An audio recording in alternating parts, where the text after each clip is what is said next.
architectes ont été conservés par une ligne en marbre et sous des découpés autour de la chambre. Le nom peut dire sur le groupe la ville.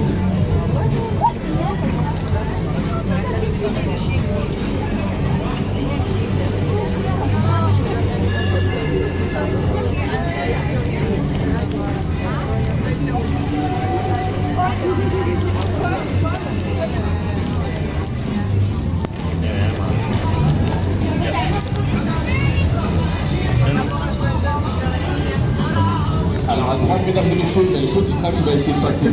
N'hésitez pas à vous rapprocher le plus possible des petits bleus jaunes au sol. Voilà.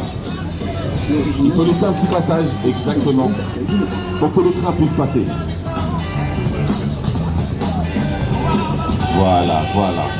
On y est, on y est, on y est.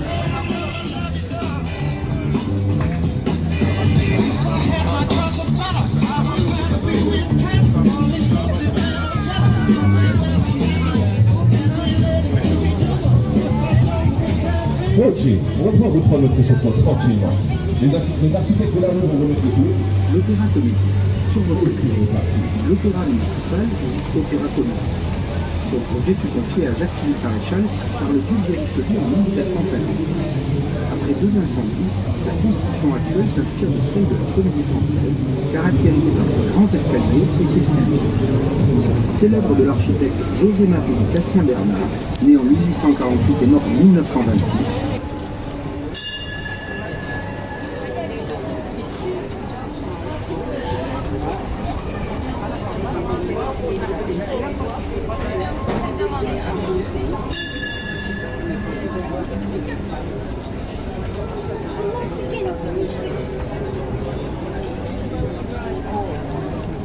la rue de la Neige. C'est dans cette rue, en 1767, que Jacques Coeur y édifia la grande loge des Marseilles.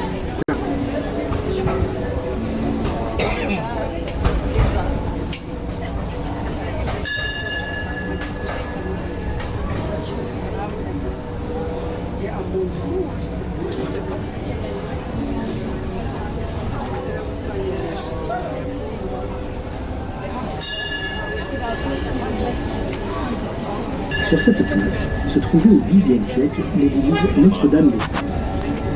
L'église fut détruite et lors des travaux de réfection de la place en 1920, on découvrit la crypte. Réhabilitée en 2000. Les Halles Castellane, sur votre gauche. Les Halles Castellane, construites en 1859 par l'architecte Cassan, qui est également le constructeur de l'église Sainte-Anne. Elles abritent le marché aux fleurs et aux légumes.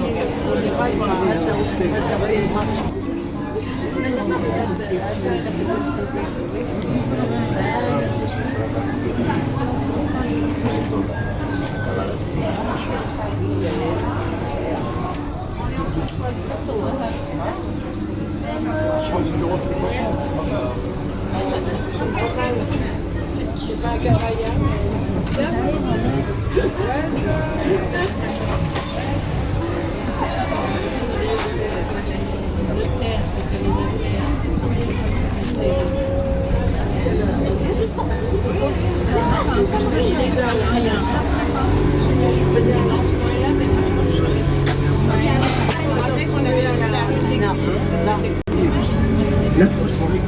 Sur votre droite, le bâtiment de la Poste, construit en 1880. Non, c'est pas le château. Non, c'est pas le château, mais c'est...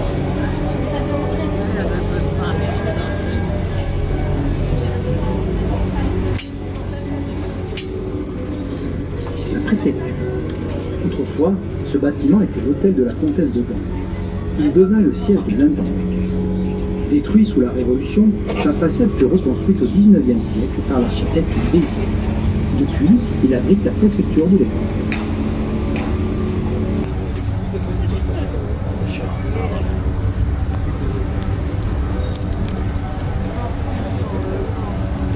La rue Foch. À l'époque, cette rue avait été construite dans un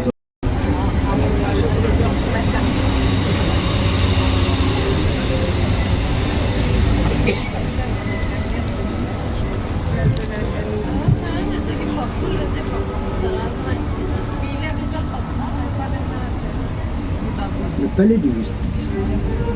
Il est l'œuvre de l'architecte Abrici. Sa construction se termina en 1853 et marqua le début des grands travaux du XIXe siècle. Il a été construit sur l'emplacement de l'un des châteaux des premiers seigneurs de la ville, les Guiguerre.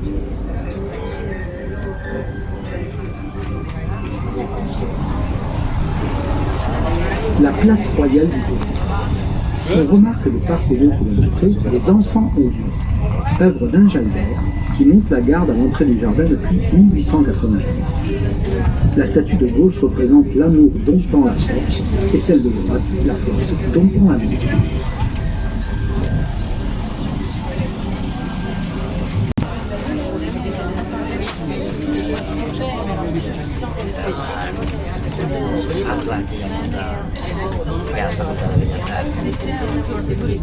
La place du Pérou est le point le plus haut de la ville avec 55 mètres d'altitude.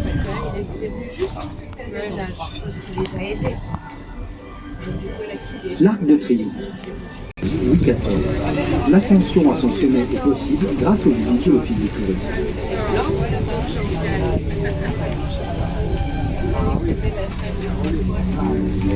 Son jardin sont l'œuvre de l'architecte Giral en 1774. Les arbres sont des magnolias à fleurs blanches. Ils portent ce nom en la mémoire du botaniste montpelliérain Magnol. Notez également que l'Office du tourisme propose la visite de l'hôtel Haguenau et de l'hôtel Guidet, qui sont deux demeures emblématiques du XVIIIe siècle.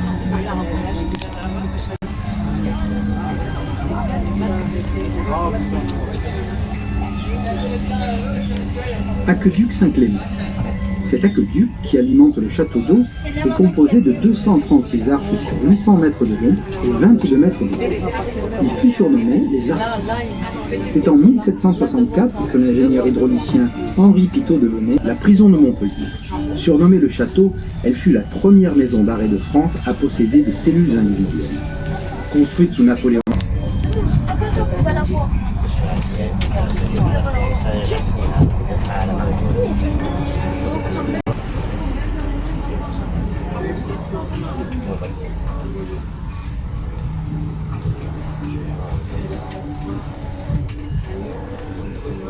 La place de la Canoë.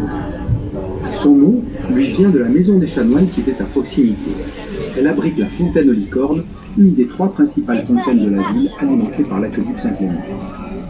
Elle fut édifiée en hommage à la mémoire du maréchal de Catry, dont les armoiries sont ses animaux fabuleux.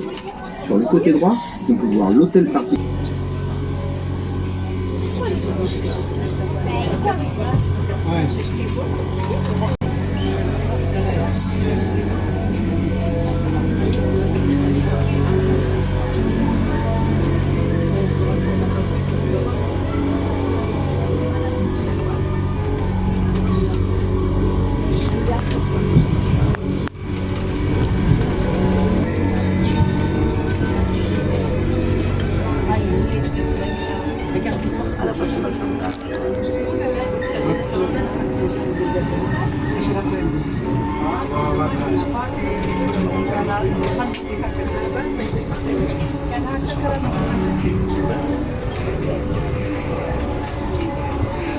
Construit en 1718, abrite le conservatoire de Nantes.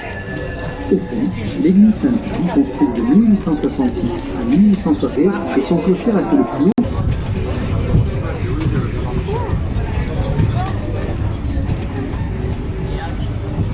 L'écusson. C'est en l'an 995 que le seigneur Vienne reçoit du comte de Melguin son dévouement un terroir agricole du nom de Montepestennage qui deviendra Montpellier. Après 2 siècles, vers 1200, une deuxième enceinte appelée la commune clôture donne au cœur de ville sa forme diffuse. Toute la ville conserve de nombreux vestiges de l'architecture médiévale, notamment 2 tours sur les 25 que comptait la commune clôture, la tour des Pins et la tour de la Balle. À part quelques constructions sous Henri IV, Montpellier est encore une ville médiévale à la fin du XVIe siècle. C'est alors que la monarchie française en fait une importante capitale régionale. Le paysage urbain évoluera avec au cours du XVIIe et XVIIIe siècle.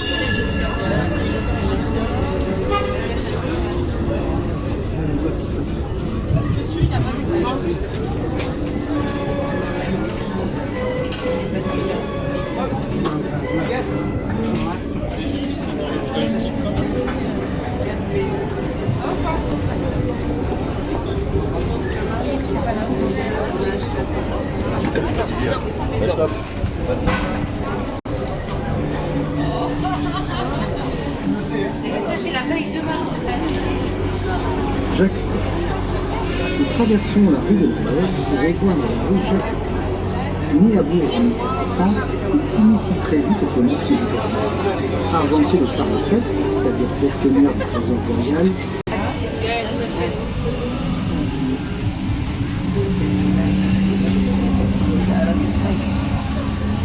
Tu comptes faire ça tout le temps?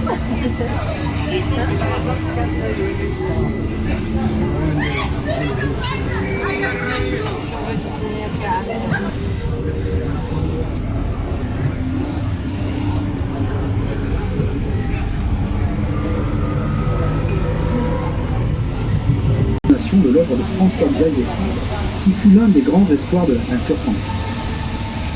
Il dirigea le musée et l'école des beaux-arts de Montpellier jusqu'à sa mort en 1830. Le musée Fabre a ouvert ses portes le 4 février 2007 après 4 ans de travail. C'est plus de 9000 m² de salles d'exposition qui permettent désormais de présenter une des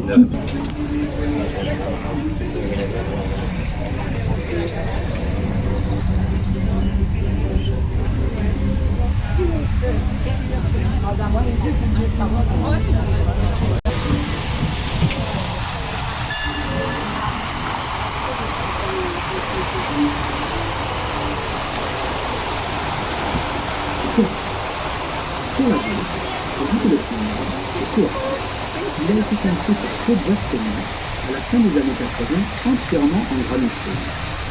Il est là le tout premier palais de congrès en France, le premier bâtiment en Europe, ni palais, ni opéra.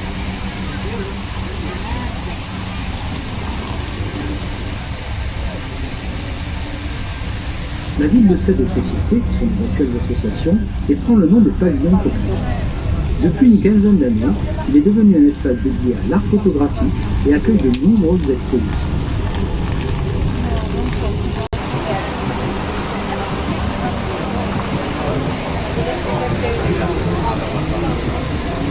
Montpellier, Méditerranée, métropole. La métropole de Montpellier comporte 31 communes. Montpellier est passé de la 20e à la 8e ville en moins de 20 ans. L'agglomération compte environ 420 000 habitants au 1er janvier 2012 et couvre environ 7% du département de l'Eure. Montpellier accueille chaque mois plus de 300 nouveaux habitants.